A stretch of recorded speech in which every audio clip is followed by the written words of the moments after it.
c'est après avoir pris la décision la plus importante de leur carrière que les Jackson vont commencer à faire des erreurs. Mais des erreurs nécessaires, des erreurs qui vont leur permettre de grandir, de s'expérimenter, mais surtout apprendre à exploiter pleinement leur talent artistique. Ces expériences vont donner à Michael Jackson une capacité essentielle, celle d'écouter son instinct, de suivre ses envies, de créer la meilleure musique possible et surtout de s'entourer des bonnes personnes. Je vous propose que dans cette vidéo, nous revenions sur les débuts de l'émancipation des frères Jackson et parler bien sûr de leur premier album éponyme sorti en 1976. Mais recontextualisons l'après-Motown. Sans revenir en détail sur le clash entre la Motown et le clan Jackson, parce que j'ai prévu de vous en faire une vidéo, les frères se retrouvent à devoir assumer les choix qu'ils ont faits et à organiser la nouvelle direction du groupe. Et cela applique plusieurs changements majeurs. Déjà remplacer Jermaine qui a quitté le groupe pour être resté avec la Motown, et introduire le petit Randy à sa place. Et ça paraît bête comme ça, mais il faut bien sûr réorganiser leur présence sur scène. Un changement particulièrement difficile pour Michael, qui considérait Jermaine comme son bras droit et son repère scénique, se tenant toujours à sa gauche. Cette rupture va l'obliger à sortir de sa zone de confort et à retrouver un nouvel équilibre sur scène. C'est donc vers CBS que les Jackson se tournent pour pouvoir composer, écrire et présenter leurs chansons. La maison de disques convaincue du potentiel du groupe, elle décide de leur proposer un programme télévisé destiné à les promouvoir, intitulé le Jackson Show.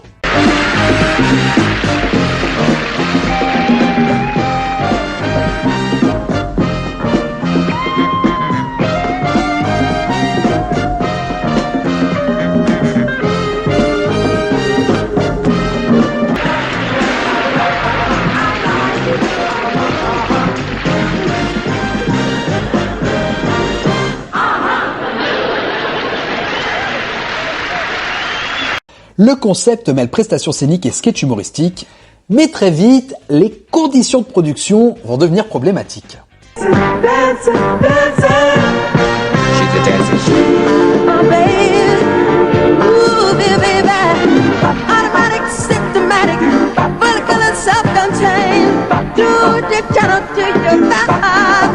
Les sketchs et performances sont souvent écrits sur le fil du rasoir, les délais sont trop courts, et Michael Jackson n'a pas suffisamment de temps pour répéter et proposer un programme de qualité.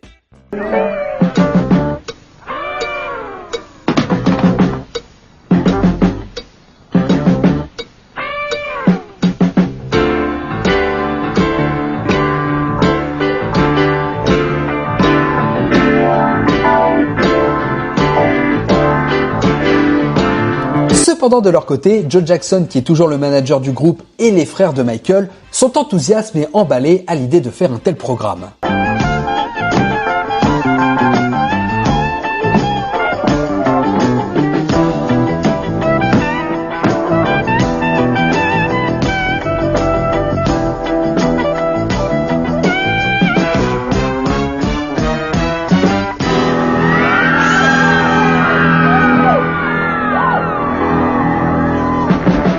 Par contre, de son côté, Michael Jackson voit ça d'un très mauvais œil. Dans son fort intérieur, il sent qu'ils sont en train de commettre une énorme erreur. Mais n'étant pas encore suffisamment à l'aise pour imposer ses choix, il suit la décision de son père et de ses frères. Et figurez-vous que l'expérience va confirmer ses craintes.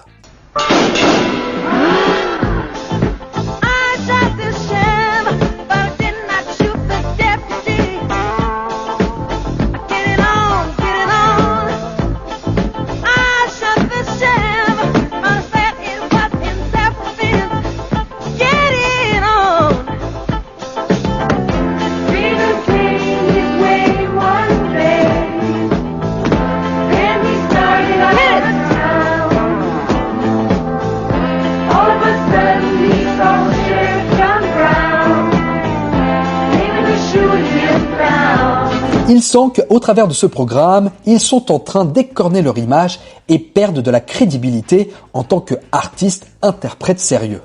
Et le constat est très factuel car les ventes de disques vont littéralement chuter. La concurrence se multiplie avec l'arrivée de nouveaux artistes prêts à conquérir l'industrie musicale.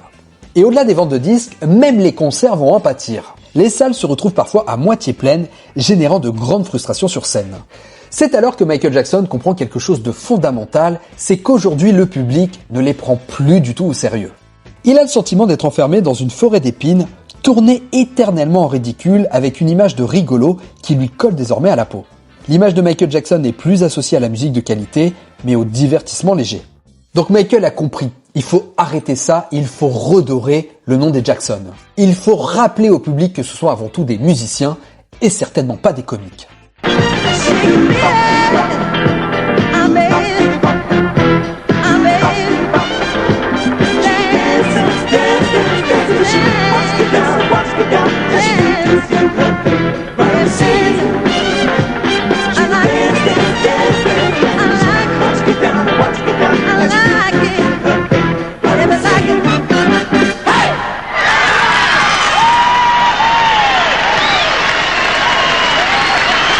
Et de tout ça, Michael Jackson tire une conclusion qui va lui servir tout au long de sa carrière. Ses apparitions télévisées devront désormais être rares et événementielles.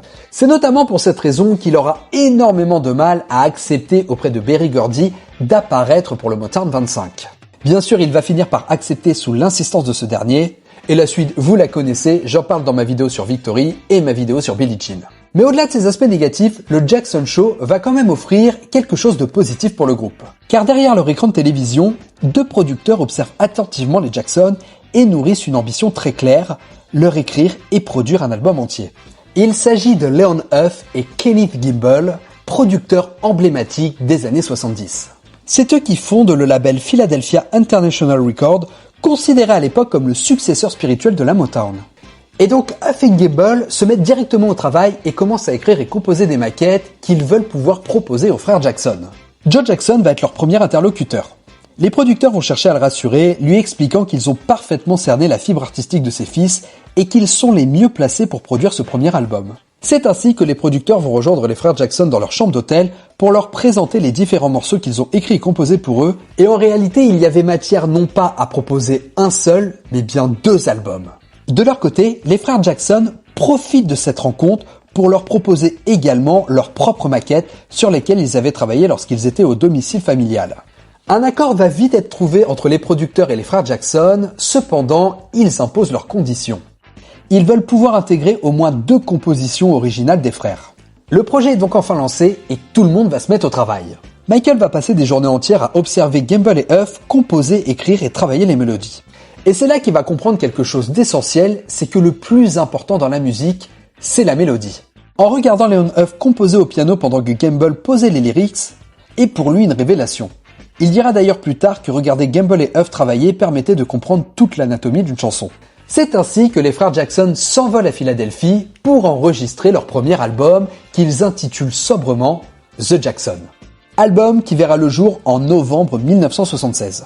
D'ailleurs, sa pochette va être volontairement très modeste. Les frères sont alignés sur un pied d'égalité et l'objectif est clair. Ils veulent pouvoir s'éloigner de l'image enfantine des Jackson 5. Ils veulent pouvoir être perçus comme des hommes, mais veulent tout de même pouvoir capitaliser sur leur notoriété. Et parmi les 10 titres présents dans la chanson, quelques-uns vont se démarquer.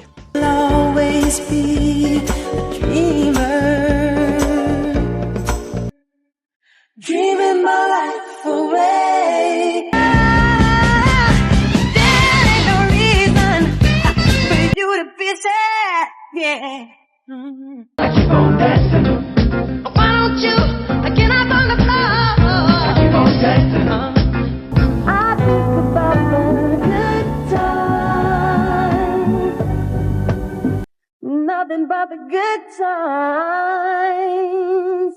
You know what I mean?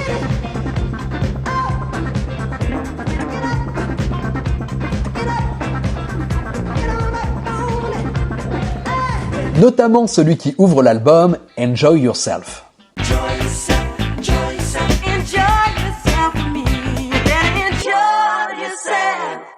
Ce morceau permet à Michael d'affirmer son émancipation et son perfectionnisme en studio. En effet, il faut savoir que Michael Jackson avait énormément d'idées sur ce titre, cependant, les sessions studio étant beaucoup trop rapides, il n'a pas eu le temps de proposer toutes les idées qu'il avait pour la chanson.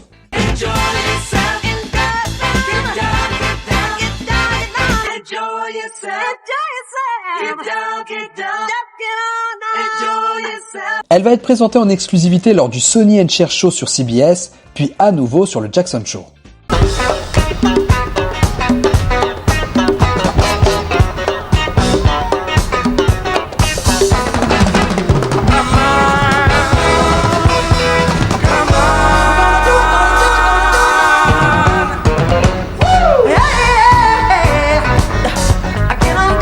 On peut également parler aussi d'un autre titre marquant et sûrement mon préféré de l'album, Show You the Way to Go. Let me show you the way to go.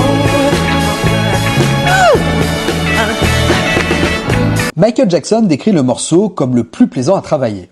Show You the Way to Go fait partie des chansons que Kenneth Gimble et Lon Huff présentent aux Jackson lors de leur rendez-vous dans leur chambre d'hôtel. Alors qu'ils travaillent à la sélection des titres pour le premier album chez Epic CBS, la chanson s'inscrit pleinement dans le son Philly, aussi bien par son message social universel que par la richesse de son orchestration. And I'm ready to show that you can come together and think like one. Come together now. Michael y chante I don't know everything, but there's something I do know. Autrement dit, Michael ne prétend pas tout savoir, mais il affirme qu'il y a une chose essentielle qu'il a comprise. Nous pouvons nous rassembler, penser comme un seul et affronter les difficultés ensemble, car l'entraide reste la clé. Et à travers ce texte, Michael Jackson se positionne déjà comme un modèle à suivre.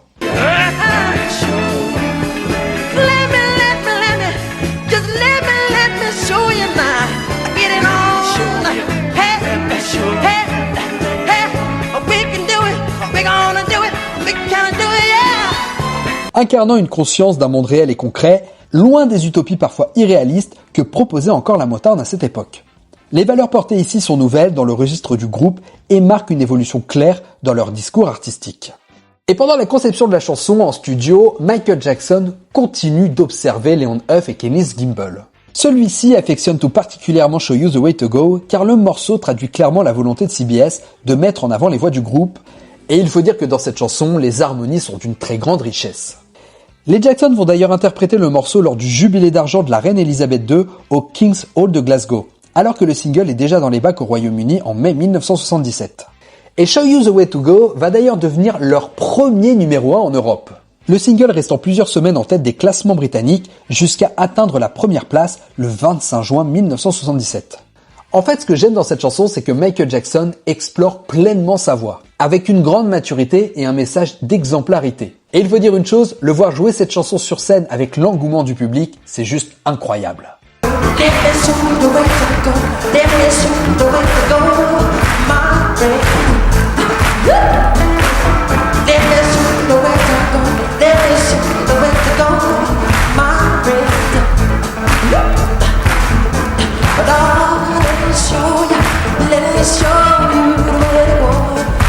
Repeat after me. Everybody say that.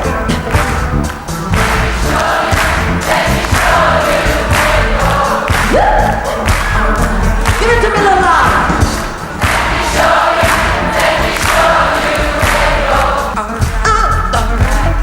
Let me show you. I never let you down. I never let you down. I never let you down. I put your head in mine. We gonna do it. We gonna do it. We can make it up. Make it up. Woo!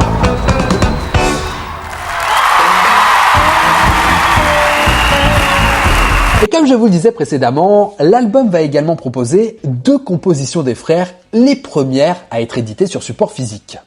On note la présence de Style of Life, né d'une improvisation dirigée par Tito Jackson, avec une base rythmique qui rappelait fortement le groove de Dancing Machine. You gotta change something, yeah. You got to change your style of life. Mais comme va le préciser Michael Jackson, le morceau était déjà plus hard, plus brut que ce que la Motown aurait probablement laissé passer si elle avait encore supervisé le projet. La construction de la chanson s'enrichit d'une collaboration étroite entre Tito et Michael. Tito apporte l'impulsion musicale, tandis que Michael écrit les paroles et construit la mélodie ainsi que les arrangements avec son frère. Your mama raised you from a child, spent no time worthwhile, and I feel you really accomplished nothing, no. Mais dans le fond, Style of Life reprend déjà une thématique bien connue des frères Jackson. Celui de l'amour trahi, largement exploré durant les années Motown. Mais ici le ton change et il se fait plus vindicatif. You got to change life, you got to change life. Comme si les frères, désormais aux portes de l'âge adulte, cherchaient à transmettre leur expérience et une certaine forme de sagesse à travers les conseils que le narrateur adresse à la femme qu'il aime. D'ailleurs, la chanson va être écrite alors que les frères Jackson sont encore en contrat avec la Motown. Elle va d'abord exister sous forme de démo que le groupe s'empresse de présenter à Gamble et Huff dès leur première réunion de travail. Preuve de leur volonté de s'impliquer rapidement dans la création de leur nouveau répertoire. Et le deuxième titre présent est une composition très personnelle de Michael Jackson, intitulée Blues Away. Blues Away aborde la dépression adolescente avec des émotions exacerbées mais une volonté de bienveillance. Le morceau illustre parfaitement le passage de l'enfant à l'âge adulte et gagne en crédibilité par l'interprétation d'un Michael âgé de 18 ans. Et Michael Jackson garde d'ailleurs un souvenir très fort de cette chanson. You can't take my blues away. No matter what you say, hey, babe. Symbole de la confiance que CBS leur accordait et de leur capacité à voler de leurs propres ailes. Et j'ai envie de faire aussi une petite mention honorable à Living Together, composé et écrit par Léon Huff et Kenneth Gimble. This world's gone, it's gonna be a home, but definitely gotta make it strong. Car la chanson transmet un message d'unité fidèle à l'esprit de la famille Jackson. Bon, il faut être honnête, l'album va connaître un succès modeste. Cependant, le succès est suffisamment intéressant pour que Léon Huff et Kenneth Gimble aient encore envie de travailler avec les frères Jackson et leur proposer d'autres chansons qui ont d'ailleurs été présentées à l'hôtel pour confectionner un deuxième album dont on parlera dans une prochaine vidéo. Donc ce qu'on peut dire, c'est que cet album marque un tournant crucial dans l'émancipation des frères Jackson. Ils leur permettent d'apprendre auprès des meilleurs, de gagner la confiance de leur maison de disques et surtout d'obtenir enfin l'opportunité d'écrire, composer et produire leur propre album. Chose qu'ils pourront faire en 1978 pour leur troisième album, Destiny, dont la vidéo est dispo ici. Et bien sûr la suite, vous la connaissez. Et c'est là-dessus que nous terminerons cette vidéo. Merci beaucoup de l'avoir suivi jusqu'au bout, j'espère qu'elle vous aura plu. N'hésitez pas à liker, partager, commenter, c'est ce qui aide le plus la chaîne. Vous pouvez également devenir membre soutien et avoir accès à du contenu en avant-première. En attendant, pensez à vous abonner pour ne pas rater les prochaines vidéos. Moi je vous laisse, ciao les amis. Enjoy yourself, enjoy yourself, enjoy yourself, enjoy yourself, enjoy yourself.